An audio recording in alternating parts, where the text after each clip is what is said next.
അല്ല, ഇതിനൊരു തീവ്രവാദ ചാപ്പ് കുത്തുന്നു എന്നുള്ളതാണ്. മുസ്ലിം സമൂഹത്തെ അവഹേളിക്കുകയാണ്. ഇത്തരം വഖഫ് സമരങ്ങളെ, കേന്ദ്ര സർക്കാരിനെതിരെയുള്ള സമരങ്ങളെ അതിൽ തീവ്രവാദം നുഴഞ്ഞു കയറ്റപ്പെടുന്നു എന്ന രീതിയിൽ ചിത്രീകരിക്കുകയാണ് എന്നാണ് മുജീബ് റഹ്മാൻ പറയുന്നത്. അല്ല, ശ്രീ മുജീബ് റഹ്മാന്റെ വാദത്തോട് യോജിക്കാനായിട്ട് സാധ്യമല്ല. കാരണം വഖഫ് എന്നത് അല്ലെങ്കിൽ വഖഫ് നിയമ ഭേദഗതി എന്നത് ഇന്ത്യൻ പാർലമെന്റ് പാസ്സാക്കിയിരിക്കുന്ന ഒരു നിയമമാണ്. നിശ്ചയമായും അതിനോട് രാഷ്ട്രീയമായിട്ടുള്ള വിയോജിപ്പുകളുള്ള ആൾക്കാരുണ്ടാകും. അങ്ങനെയുള്ള ആൾക്കാർക്ക് അനുവദനീയമായ രീതിയിലേക്കുള്ള പ്രതിഷേധം എന്ന് പറയുന്നത് അവരുടെ മൗലികമായിട്ടുള്ള ഒരു അവകാശമാണ്. കാര്യം കോടതികളൊക്കെ തന്നെ അംഗീകരിച്ചിരിക്കുന്ന കാര്യമാണ്. അപ്പൊ ആൾക്കാർക്ക് ബുദ്ധിമുട്ടുണ്ടാകാതെ, യാതൊരു വിധത്തിലുള്ള ക്രമസമാധാന പ്രശ്നങ്ങളും ഉണ്ടാക്കാതെ ആ നിയമം തങ്ങൾക്ക് താല്പര്യമുള്ളതല്ല എന്ന് പ്രതിഷേധം പ്രകടിപ്പിക്കുന്നതിനുള്ള അവകാശം നമ്മുടെ ഭരണഘടന തന്നെ അവർക്ക് നൽകിയിട്ടുണ്ട്. അതവർ ചെയ്യുന്നതിലോ ഏതെങ്കിലും സംഘടന ചെയ്യുന്നതിലോ ഒന്നും തന്നെ എന്തെങ്കിലും പ്രശ്നമുണ്ട് എന്ന് ഞാൻ കരുതുന്നില്ല, പ്രൊവൈഡഡ് അത് നമ്മുടെ പബ്ലിക് ഓർഡറിനെയോ നമ്മുടെ പൊതു ഗതാഗതത്തിനെയോ നമ്മുടെ നാട്ടിലുള്ള നിയമവ്യവസ്ഥയോ ഒന്നും തന്നെ അത് വെല്ലുവിളിക്കുന്നില്ല എങ്കിൽ. പക്ഷെ ഇവിടെ ഉണ്ടാകുന്ന പ്രധാനപ്പെട്ട പ്രശ്നം, ഈ ബില്ല് ഒരു കാരണവശാലും അനുവദിക്കില്ല എന്ന ഒരു പ്രഖ്യാപനവുമായിട്ടാണ് സോളിഡാരിറ്റി ഉൾപ്പെടെ ഈ ഒരു പ്രകടനവുമായിട്ട് പോയത്. തന്നെയുമല്ല, ഈ മാർച്ചിന് പോലീസിന്റെ അനുമതി ലഭ്യമായിരുന്നില്ല. അപ്പൊ നമ്മളൊരു പ്രതിഷേധ പ്രകടനം നടത്തണമെങ്കിൽ നമ്മുടെ നാട്ടിലുള്ള വ്യവസ്ഥാപിതമായിട്ടുള്ള നിയമപ്രകാരം പോലീസിന്റെ അനുമതി ആദ്യമായിട്ട് കരസ്ഥമാക്കുക എന്നുള്ളതുണ്ട്. അപ്പൊ പോലീസിന്റെ അനുമതി ഇല്ലാതെ അതിനു വേണ്ടിയിട്ട് പോവുകയാണെങ്കിൽ അത് നിയമവാഴ്ചയോട് നിയമവ്യവസ്ഥയോട് യാതൊരു വിധത്തിലുമുള്ള സഹകരണവും ഇല്ല എന്നുള്ളതിന്റെ പ്രഖ്യാപനമാണ്. അതുകൊണ്ട് തന്നെ ഇവരുടെ വാഹനങ്ങളടക്കം കാര്യങ്ങളെല്ലാം തന്നെ പിടിച്ചെടുക്കുമെന്ന രീതിയിലത്തേക്ക് പോലീസിന്റെ ഭാഗത്തു നിന്നുള്ള ഒരു പ്രസ്താവന ഉണ്ടായിരുന്നു. അങ്ങനെ അനുമതി നൽകാത്ത സാഹചര്യത്തിലും പ്രവർത്തകർ മാർച്ചുമായി മുന്നോട്ട് പോയി എന്നാണ് നമ്മൾ മാധ്യമങ്ങളിൽ നിന്ന് മനസ്സിലാക്കുന്നത്. ഇനി ഇവരുടെ മുദ്രാവാക്യങ്ങൾ എന്തൊക്കെയാണ്? ഇപ്പൊ ഏതെങ്കിലും കാരണവശാൽ നേരത്തെ പറഞ്ഞിരിക്കുന്നത് പോലെ ഇസ്ലാമിന്റെ ട്രഡീഷണൽ ആയിട്ടുള്ള ഒരു ആചാരമാണ് എന്ന നിലയ്ക്കോ, അല്ലെങ്കിൽ ഇത് നിലനിർത്തേണ്ടുന്ന ഒരു സംവിധാനമാണ് എന്ന നിലയ്ക്കോ, ഞങ്ങൾ ആരുടെയും വസ്തു ഒന്നും തന്നെ കയ്യേറിയിട്ടില്ല എന്ന നിലയ്ക്കോ ഒക്കെ തന്നെ അവകാശം പറയുന്നതിനുള്ള അല്ലെങ്കിൽ അങ്ങനെ അവകാശപ്പെടുന്നതിനുള്ള സ്വാതന്ത്ര്യം അവർക്കുണ്ട്. പക്ഷേ ഇത്തരത്തിലുള്ള പ്രകടനങ്ങളിൽ അവരുടേതായിട്ടുള്ള ശരിയായ മുദ്രാവാക്യങ്ങൾ ഉയർത്തി കാണിക്കുന്നതിന്, എസ്റ്റാബ്ലിഷ്മെന്റിന്റെ തെറ്റുകളെ ചൂണ്ടിക്കാണിക്കുന്നതിന് പകരം എന്തിനാണ് ഈ സയ്യിദ് ഖുത്ബിന്റെ അല്ലെങ്കിൽ നമ്മൾ ഈ പറയുന്ന പോലെ ഹസൻ അൽ ബന്നയുടെ, യഹ്യ സിൻവറിന്റെ ഒക്കെ തന്നെ ചിത്രങ്ങൾ എന്തിനാണ് കാണിക്കുന്നത് എന്നുള്ള ഏറ്റവും പ്രധാനപ്പെട്ട ചോദ്യമുണ്ട്. ഈ സിൻവർ ഒക്കെ ആയിരുന്നു വഖഫ് നിയമത്തിനെ മുന്നോട്ട് വെച്ചിരുന്ന സാമൂഹ്യ നേതാക്കൾ, ഇവരൊക്കെ ആയിരുന്നു. ഈ സയ്യിദ് ഖുത്ബ് എന്ന് പറയുന്ന പുള്ളിയൊക്കെയാണോ ഇതൊക്കെ എസ്റ്റാബ്ലിഷ് ചെയ്തിരിക്കുന്നത്? എന്നാലോചിച്ച് നോക്കുക, ഇതിൽ പല ആൾക്കാരും മുസ്ലിം ബ്രദർഹുഡ് പോലെയുള്ള പല സംഘടനകളുമായി ചേർന്ന് പ്രവർത്തിച്ച ആൾക്കാരും അതിന്റെയൊക്കെ തന്നെ നേതാക്കന്മാരായിരുന്ന ആൾക്കാരുമാണ്. അതേപോലെ തന്നെയാണ് ലോകത്തെ വിവിധ രാജ്യങ്ങൾ തീവ്രവാദ സംഘടന എന്ന രീതിയിലത്തേക്ക് ടേം ചെയ്തിരിക്കുന്ന ഹമാസിനെ പോലെ അങ്ങേയറ്റത്തെ നരാധമ പ്രവർത്തനങ്ങൾ ചെയ്യുന്ന ഒരു സംഘടനയുടെ നേതാവായിരുന്ന സിൻവറിന്റെ ഒക്കെ ചിത്രങ്ങൾ എന്തർത്ഥത്തിലാണ് ഇത്തരത്തിലുള്ള പ്രതിഷേധ പ്രകടനങ്ങളിൽ കാണിക്കുന്നത് എന്നുള്ളതാണ് പ്രശ്നം. ഈ ഹമാസിന്റെ ചിത്രങ്ങൾ നേരത്തെയും ഇവിടെ പല പ്രതിഷേധങ്ങളിലും ഉയർത്തിക്കാട്ടിയിരുന്നു. പിന്നെ നേരത്തെ നമ്മൾ ചർച്ച ചെയ്തതാണല്ലോ ഈ ആനപ്പുറത്ത് ചിത്രങ്ങളുമായി വന്ന കാര്യമൊക്കെ. പക്ഷെ ഇവിടെ മുസ്ലിം ബ്രദർഹുഡിന്റെ സ്ഥാപകന്റെ ചിത്രവും ഇമാം ഹസനുൽ ബന്നയുടെയും മുസ്ലിം ബ്രദർഹുഡിന്റെ നേതാവായ സയ്യിദ് ഖുതുബിന്റെയും ചിത്രം ഉയർത്തിക്കാട്ടുക എന്ന് പറയുമ്പോൾ അടുത്ത പടിയിലെ കാര്യങ്ങൾ പോയി എന്ന് ചിന്തിക്കേണ്ടി വരില്ലേ? ഹമാസും കടന്ന് മുസ്ലിം ബ്രദർഹുഡിലെത്തി നിൽക്കുന്നു കാര്യങ്ങൾ. അങ്ങനെ തന്നെയാണ് അത് കരുതേണ്ടത്. കാരണം നമ്മുടെ നാട്ടിൽ നമ്മൾ കണ്ടിട്ടുണ്ട്, ഇവിടെ ഓട്ടോറിക്ഷകളിലൊക്കെ തന്നെ സിൻവറിന്റെയും പിന്നെ വേറെ ആരുടെയാണ്, ഇസ്മായിൽ ഹനിയുടെയും ഒക്കെ ചിത്രങ്ങളൊക്കെ പതിപ്പിച്ചിട്ട രീതിയിലത്തേക്കുള്ള കാര്യങ്ങളൊക്കെ നമ്മൾ മാധ്യമങ്ങളിലും അതേപോലെ സമൂഹ മാധ്യമങ്ങളിലും ഒക്കെ കണ്ടതാണ്. ഞാൻ ചോദിക്കുന്നത്, ഈ രീതിയിലത്തേക്ക് പ്രവർത്തിക്കുന്ന തീവ്രവാദികൾക്ക് കേരളത്തിലുള്ള ഒരു സമരത്തിൽ എന്താണ് കാര്യം?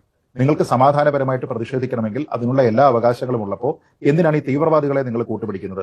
തീവ്രവാദ ആശയങ്ങളെ നിങ്ങൾ എന്തിനാണ് കൂട്ടുപിടിക്കുന്നത്? ഈ നേതാക്കന്മാരൊക്കെ കേരളത്തിന് വേണ്ടി എന്ത് ചെയ്തിട്ടുണ്ട്? ഈ നേതാക്കന്മാരൊക്കെ നമ്മുടെ നാട്ടിലുള്ള മുസ്ലിങ്ങൾക്ക് വേണ്ടി എന്ത് ചെയ്തിട്ടുണ്ട്? ഒന്നും ചെയ്തിട്ടില്ല.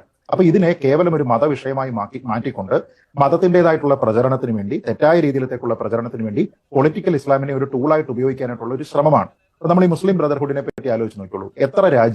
എത്ര മുസ്ലിം രാജ്യങ്ങളിൽ നിരോധിക്കപ്പെട്ട ഒരു സംഘടനയാണ് മുസ്ലിം ബ്രദർഹുഡ് എന്നാലോചിച്ച് നോക്കുക. നമ്മുടെ നാട്ടിലെ ഗൾഫ് കൺട്രീസിലെ പല രാജ്യങ്ങളിൽ, UAE ഉൾപ്പെടെയുള്ള പല രാജ്യങ്ങളിൽ നിരോധിക്കപ്പെട്ട ഒരു സംഘടനയാണ്. ബഹ്റൈനിൽ നിരോധിക്കപ്പെട്ടതാണ്, സൗദി അറേബ്യയിൽ നിരോധിക്കപ്പെട്ടതാണ്, പിന്നീട് മറ്റു പല രാജ്യങ്ങളിലും റഷ്യയിലും സിറിയയിലും ഒക്കെ അടക്കം നിരോധിക്കപ്പെട്ട ഒരു സംഘടനയാണ് മുസ്ലിം ബ്രദർഹുഡ്. അവർക്ക് എന്താണ് നമ്മുടെ നാട്ടിലുള്ള വഖഫ് നിയമത്തിൽ കാര്യം?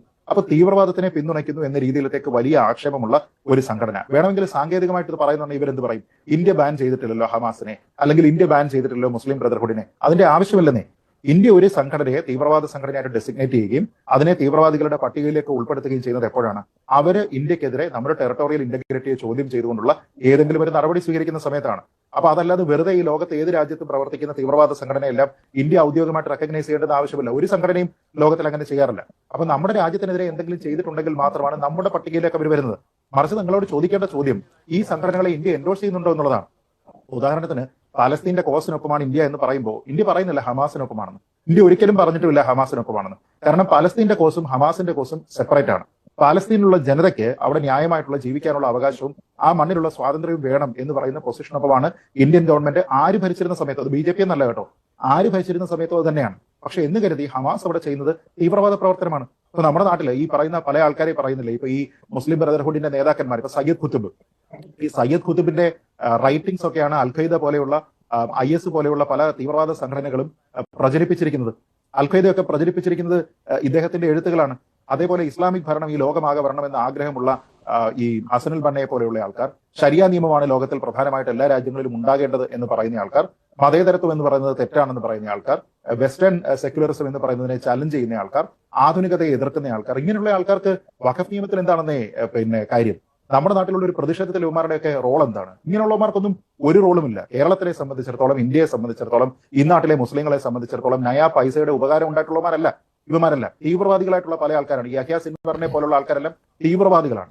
ഇവരുടെയൊക്കെ ഓർഗനൈസേഷൻസ് റെപ്രസെന്റ് ചെയ്യുന്നതെല്ലാം തന്നെ തീവ്രവാദ ആശയങ്ങളാണ്. അങ്ങനെയുള്ള ആശയങ്ങൾക്ക് ഇവിടെ വ്യാപിപ്പിക്കുന്നതിന് വേണ്ടിയിട്ടുള്ള മണ്ണ് പാകുക എന്നതിന് പകരം എന്നതല്ല ഇവരുടെ ഉദ്ദേശം എന്നുള്ളതാണ് ചോദിക്കുന്നത്. കാരണം ഇവരുടെ ശരിയായിട്ടുള്ള ജെനുവിൻ കോസ് ആയിരുന്നു ഇതിന്റെ പിന്നിലെങ്കിൽ ഇവർക്ക് ഇത്തരത്തിലുള്ള ആൾക്കാരുടെ നേതാക്കന്മാരുടെ ഒന്നും ചിത്രം വേണ്ട. വേണമെങ്കിൽ നിങ്ങൾക്ക് ഇവിടെ നിന്ന് വഖഫിനെതിരെ പ്രൊട്ടസ്റ്റ് ചെയ്യുന്ന ആൾക്കാരുടെ, ആ നിയമനിർമ്മാണത്തിനെതിരെ പ്രൊട്ടസ്റ്റ് ചെയ്യുന്ന ആൾക്കാരുടെ ചിത്രം വേണമെങ്കിൽ കാണിക്കാമല്ലോ. അത് കോണ്ടെക്സ്റ്റിൽ കുറച്ചുകൂടെ റെലവെന്റ് ആവില്ലേ? അങ്ങനെ നോക്കിക്കഴിഞ്ഞാൽ നമ്മുടെ നാട്ടിൽ പ്രവർത്തിക്കുന്ന ഇപ്പൊ ജമാഅത്തെ ഇസ്ലാമി ആയിക്കോട്ടെ, സോളിഡാരിറ്റി ആയിക്കോട്ടെ, ഇനി വേണമെങ്കിൽ മുസ്ലിം ലീഗ് ആയിക്കോട്ടെ, ഇവരുടെ എല്ലാം നേതാക്കന്മാരല്ലേ, പലരും വഖഫ് നിയമത്തിന്റെ ഭേദഗതിയെ എതിർക്കുന്ന ആൾക്കാരല്ലേ. അങ്ങനെയുള്ള ആൾക്കാരുടെ ചിത്രങ്ങൾ നിങ്ങൾക്ക് വേണമെങ്കിൽ ഇവിടെ കൊണ്ടുപോകാമായിരുന്നല്ലോ. അതല്ലാതെ ഈ പറയുന്ന യാഹ്യ സിൻവർ എന്നൊക്കെ പറഞ്ഞ് ഡ്രോണിനെ വടിയെറിഞ്ഞ് വടിയായവന്റെയൊക്കെ ചിത്രം ഇവിടെ കൊണ്ടുവന്ന് കാണിക്കുന്നതുകൊണ്ട് എന്താ ഗുണം? എന്ത് സന്ദേശം?